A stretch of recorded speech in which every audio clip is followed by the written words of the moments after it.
Bonjour, c'est Fabienne pour Lyon Femmes. Aujourd'hui, nous avons la chance de rencontrer J-Style pour une interview très privée. Alors, J-Style, est-ce que vous pouvez vous présenter en quelques mots pour nous? Alors, moi j'ai 41 ans, je suis DJ depuis 25 ans maintenant. Je suis arrivé à Lyon il y a une dizaine d'années. Oui.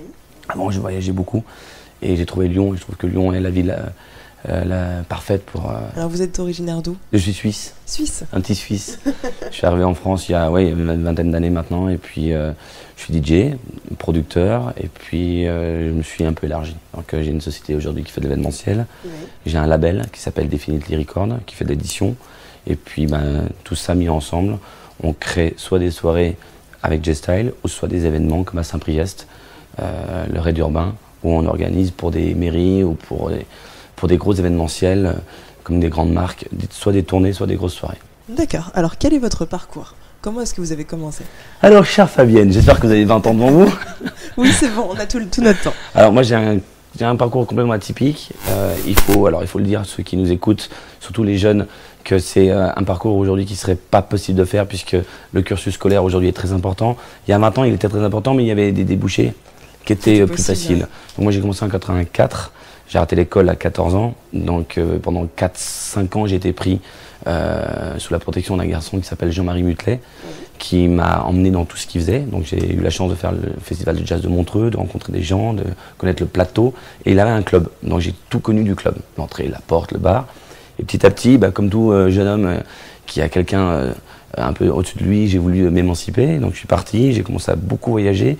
J'ai fait des concours pour me faire connaître, notamment les chemins de France que j'ai gagné 3 fois.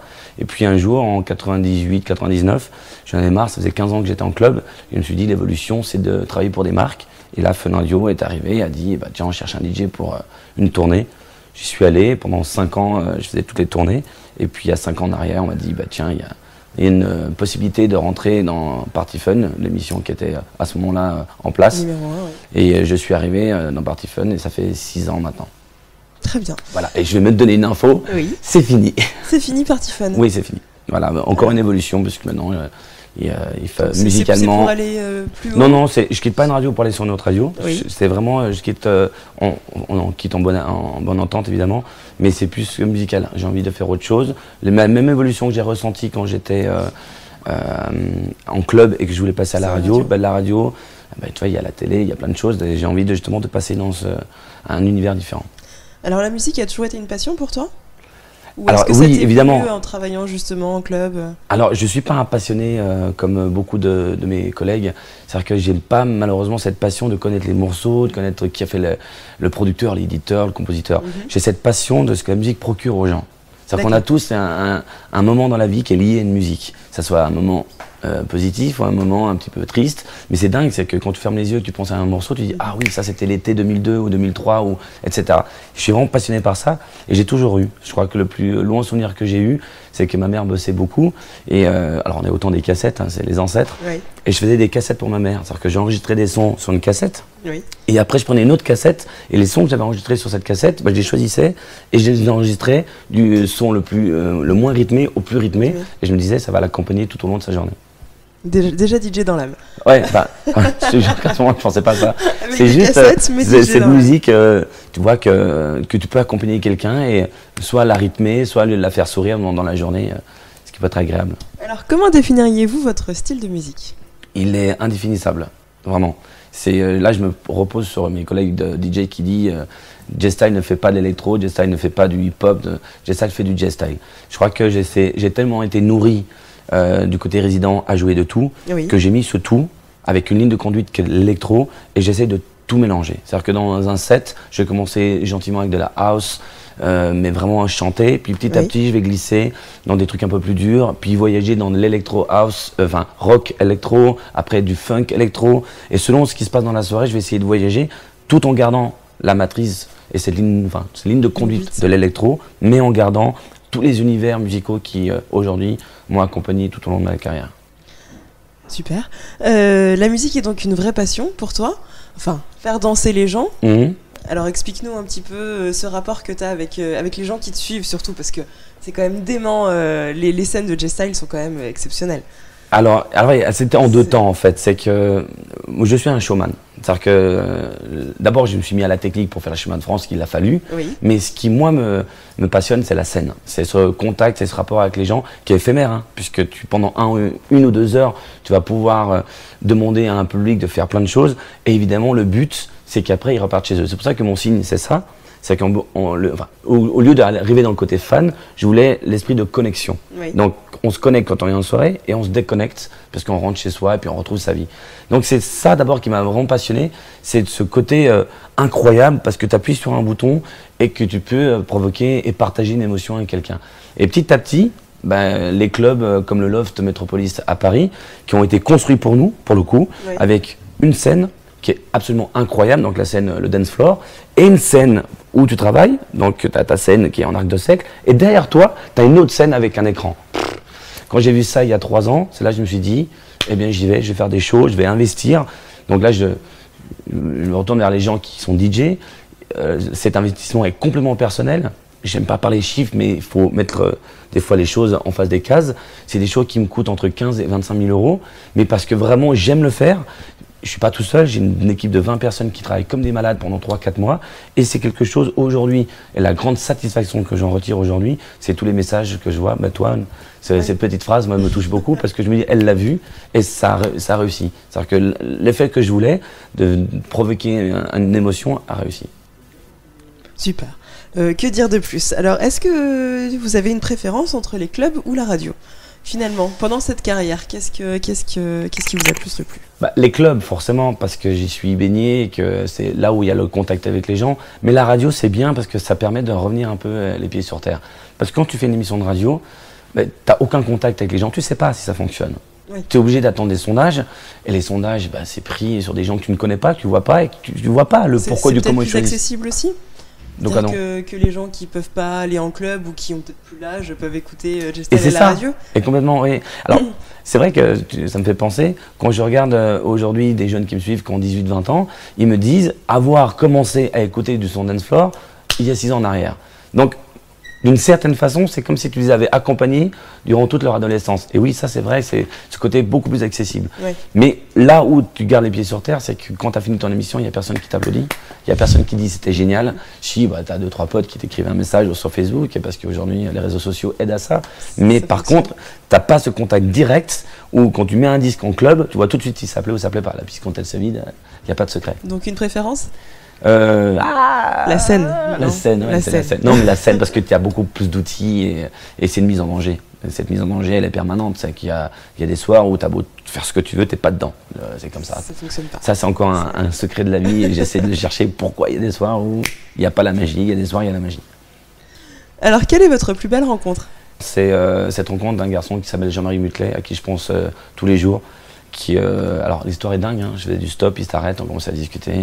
Il avait un club dans mon village de montagne et c'était un des plus gros clubs en Suisse à cette époque et il m'a pris sous son aile. Mais au-delà même du club, de cette beauté qui était créée dans mon village, c'était la richesse du personnage. Il connaissait beaucoup de monde, il était en contact avec le Jazz Festival de Montreux. Tu te rends compte, j'ai rencontré des mecs comme Al Jarreau, James Brown, James Ingram. Enfin, tous ces mecs qui sont venus au festival de jazz, ok, je leur portais leur valise, certes, mais j'ai rencontré, toi. Ouais. Et il m'a donné cette connaissance, ces valeurs que je défends aujourd'hui, de ce métier que je défends. Ça veut dire qu'aujourd'hui, même si quelqu'un rentre dans un club et te lâche 2 euros, 5 euros, 10 euros, tu as le respect du 2 euros et tu te donnes à fond. Et ça, c'est un truc qui m'a vraiment inculqué. Mais après, des rencontres, il y en a plein. Il y a Wilfried Debèze, DMC, qui m'a beaucoup aidé. Il y a tellement de gens qui passent dans ma tête. Il y a Sylvain Diams aujourd'hui, un mec qui m'entoure. Il y a Eric Hirschi qui me supporte depuis 10 ans, mon associé. Dernièrement, il y a une attachée de presse, Céline, qui a changé ma vie aussi, qui m'a fait voir d'autres horizons. Mais il y a plein de gens. En fait, je pense qu'il y a 2-3 personnes qui m'ont marqué. Mais si tu regardes bien, je pense que tout le monde est pareil. On a plein de gens qui, de temps en temps, si on est capable de pouvoir les voir et les écouter, qui sont capables de te donner une petite étincelle pour dire tiens, voilà. Puis évidemment, il y a les gens de ma vie privée que je tairai, mais je sais qu'elle sait que je pense à elle, parce que voilà, donc tous ces gens qui m'entourent depuis des années. Alors, quelle est votre plus belle scène? On a eu ma plus belle scène. Celle qui vous a le plus marqué, qui était fantastique, magique, les gens étaient transportés. Alors, il y en a, je vais te donner 3 anecdotes. On a le temps pour 3 anecdotes? Oui. Alors la première, c'était, je pense, le déclic. C'était à l'Alpe d'Huez, on faisait la tournée Fun Radio, et c'était la boîte, elle s'appelait l'Igloo. Seulement, quand on arrive dans ce club, alors il faut remettre dans le contexte, c'était du vinyle, on n'avait pas de clé USB, donc on avait des morceaux qui étaient très définis. Alors parce que bon, c'était lourd. Et on arrive que hollandais, que anglais, que allemand, que de l'international. Et là, le patron du club me dit, ça va pas le faire.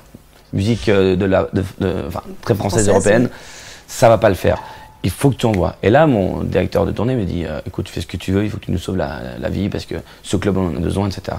Je passe une soirée, mais si tu veux, j'ai des gouttes qui filent comme ça tout au long des 2 heures. Et la soirée est juste énormissime. À la fin de la soirée, j'étais tellement heureux que j'avais une banane, mais ça me faisait mal, tu sais, je rigolais. Et en fait, je me vois en train de mettre des coups de pied dans la roue de la voiture. Je me disais, si je me fais mal aux pieds, je vais arrêter de sourire et avoir moins mal au niveau des mâchoires. Donc, il y a eu ça. Après, la deuxième scène, ça a été Tahiti, où j'ai suis avec Econ. Donc, on fait une tournée. Et Econ adore se jeter dans le public. Donc il me dit, à chaque fois qu'on fait un truc ensemble, si tu veux, bah, tu te jettes dans le public pour voir un peu comment les gens réagissent. Alors moi je chauffe mon truc, je suis avec DJ Fly en plus, oui. On est en train de retourner le stade de foot, il y a 80 000 personnes, c'était génial.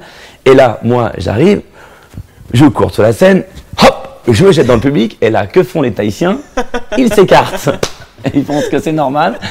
Bah, tu te ramasses, mais une gifle énorme. Là, tu te relèves, mais tu fais pas genre j'ai mal. C'est genre ouais, super, j'ai pas mal, super. Eh bien, je vous explique comment ça se passait. Vous me retenez. Là, tu regardes au coin, t'as Econ, son DJ, tout le monde qui sont pliés de rire, mais pliés. Et toi, t'as mal de partout. Donc, ça, c'était.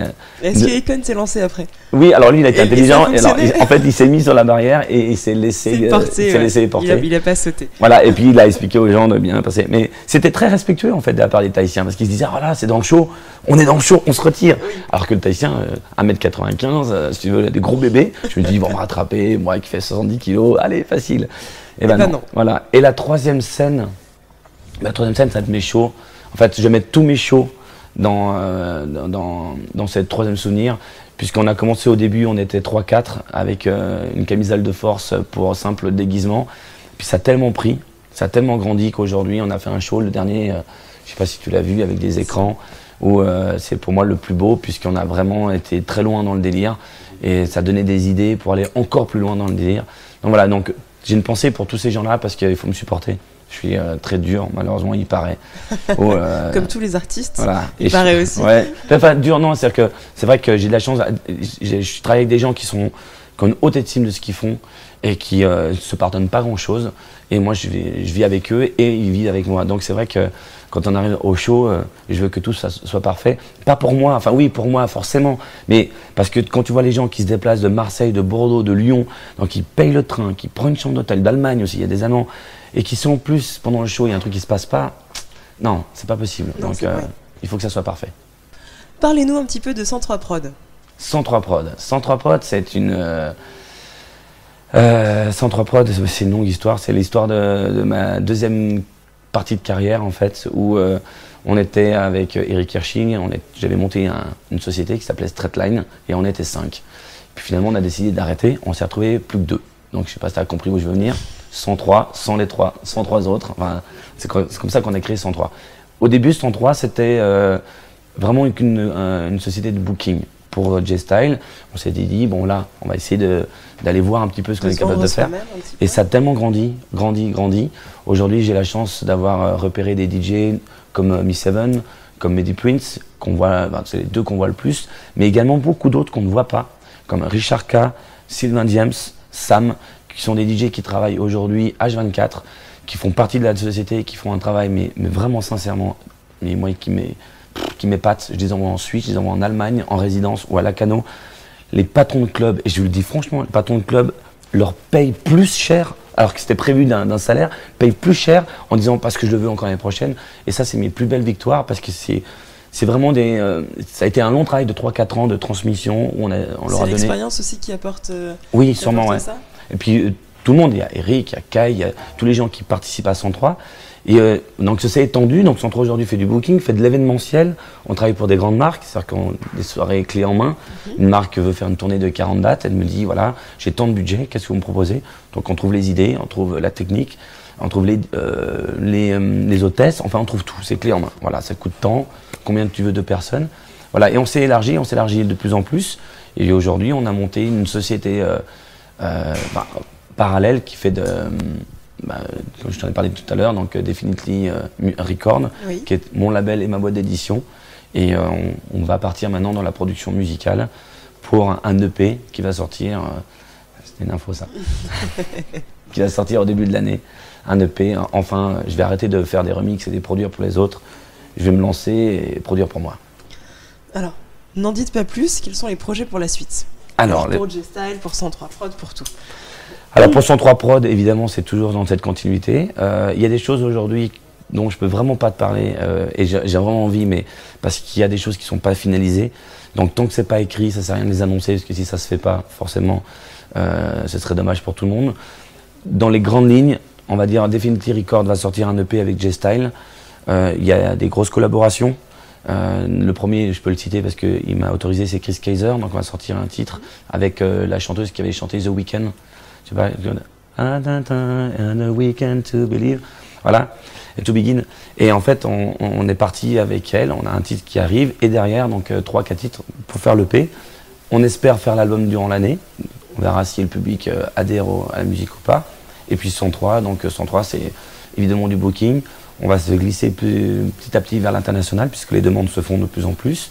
Et puis derrière, on va essayer de pouvoir agrandir un tout petit peu ce champ d'activité parce que je rêve de faire un petit peu de télé, je rêve d'aller un peu gratter dans cet univers-là, voir si c'est possible de faire des choses. Et évidemment, on va continuer les shows au Loft, donc il y en aura toujours 2 par an.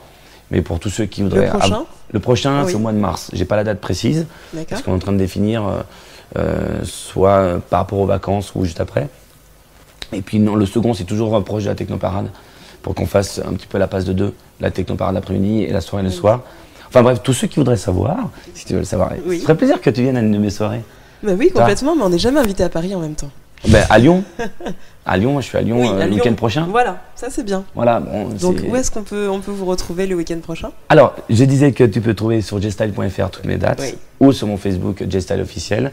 Merci beaucoup, c'est gentil d'avoir répondu à nos questions. Alors moi je fais un truc à chaque fois parce que je sais qu'il y a des milliers qui sont là. J'aimerais. Ah bah pardon. Bah non mais. Alors. Un vrai bisou. Voilà. Merci beaucoup. Au revoir. À bientôt et rendez-vous sur Lyon Femme. Avec grand plaisir.